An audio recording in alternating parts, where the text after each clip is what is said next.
Krising, ipinamalas ng Police Regional Office 5 ang kanilang kahandaan at mabilis na pagtugon upang matiyak ang kaligtasan ng mga mamamayan sa rehiyon ng Bicol.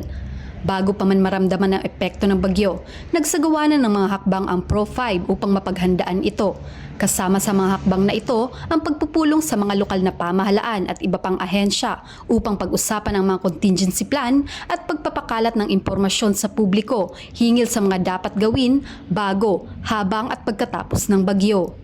Ang kapulisan ng San Miguel Catanduanes at MDRRMO ay nagsanib puwersa sa pagbibigay ng maagang babala at barangay visitation kaugnay ng bagyong Krising.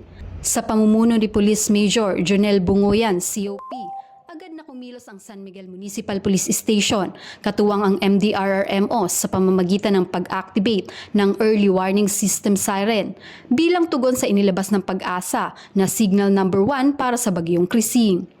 Ang hakbang na ito ay bahagi ng maagap na pagpapatupad ng mga hakbanging pangkaligtasan ng bayan ng San Miguel upang bigyang babala ang mga mamamayan, lalo na sa mga lugar na posibleng maapektuhan ng flash floods at pagguho ng lupa. Matapos ang siren activation, nagsagawa ng barangay visitation ang pinagsanib na puwersa ng PNP San Miguel at MDRRMO upang i-assess ang aktwal na kalagayan sa mga komunidad at tiyakin na walang mga insidente ng pagbaha o landslide. Kasama rin sa aktibidad ang dialogo sa mga opisyal at residente ng barangay upang palakasin ang ugnayan sa pagitan ng pamahalaan at mamamayan at upang ipabatid ang mga hakbang na kailangang gawin sakaling lumala ang sitwasyon. Ilang oras matapos ang mga aktibidad, formal nang inalis ng Pag-asa ang Signal Number 1 sa Catanduanes matapos humina ang bagyo at makalabas ng sakop ng lalawigan.